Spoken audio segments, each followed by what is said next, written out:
In mindfulness practice, you can enter a state where you can observe your thoughts, your emotions, and your reactions. Through that perspective of the witness mind, you can then learn that some of these negative reactions in your life, they don't define you and they're not who you really are. An esteemed American professor defines mindfulness as moment-to-moment, non-judgmental awareness. Through these practices with the observing mind, you can realize that you are not your negative reaction to tinnitus, and that negative reaction doesn't control you. When you practice mindfulness, you start to separate yourself from your bad habits and your negative thinking. Let's get into it. This is Pure Tinnitus.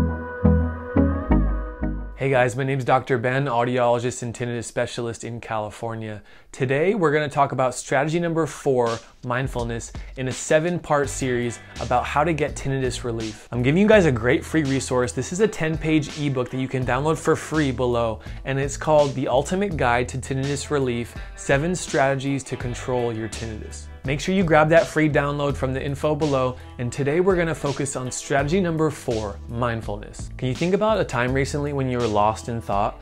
Maybe you were reading a book and your mind was drifting, and after reading half of a page you realized, I didn't take in any of that. Or maybe you were in a work meeting and you found yourself daydreaming and then someone said your name and you go, what? Those are examples of how our mind can have some involuntary automatic thought patterns that take us out of the present moment. We're about to go over some mindfulness techniques which are designed to build a stronger connection with the present moment.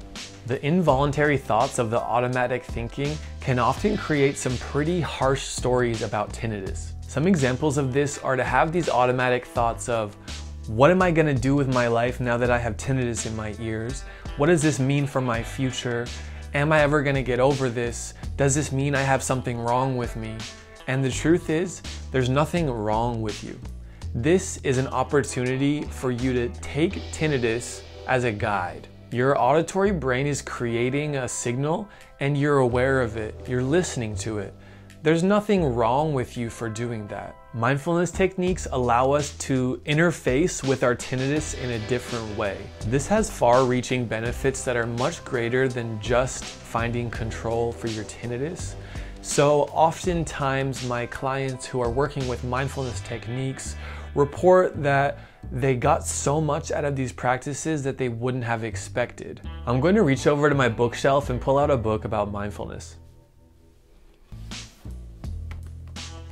This is a classic book, what I would call an OG book, called Full Catastrophe Living, written by Jon Kabat-Zinn, who is a mindfulness meditation teacher as well as a PhD psychologist. This is one of my favorite books because it gives detailed instructions from his groundbreaking course, Mindfulness-Based Stress Reduction. This was a course that was started before the year 2000 in Massachusetts.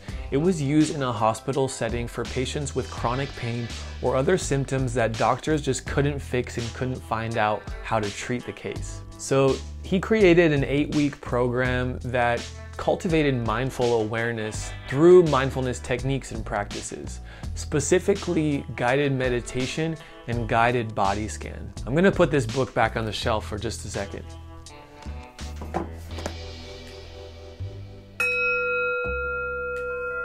Just had to do that there, it was so tempting. So I read this book, I really enjoyed it. I went through all the practices myself. Essentially, the book teaches the individual how to meditate and develop that strong sense of presence we were talking about earlier. Another big benefit of the course was the body scan technique. That is a direct interface with the nervous system in our body. And for a lot of people, this is something we've never done before. Typically, this would be listening to a recorded audio and lying on the ground or sitting in a chair and scanning your body for sensations by feeling whatever your body's bringing up. This is a way to be in a hyper-present state, and it can often calm us down and really connect us to that nervous system that we may have lost connection with over time due to the intense relationship with tinnitus or whatever else is going on in our lives, you know? Certain kinds of yoga, specifically hatha yoga or yin yoga, are very slow and grounding. Those are also recommended in mindfulness practices because as we're moving so slow, we're very focused on our breath. Usually we're in a closed eye state and we can be in a present moment kind of place. All right guys, that covers strategy number 4, mindfulness. Remember, this is a 7-part series for my free ebook, which you can find in the description below, called The Ultimate Guide to Tinnitus Relief, 7 Strategies to Control Your Tinnitus. If you haven't gotten the book, I don't know what you're waiting for.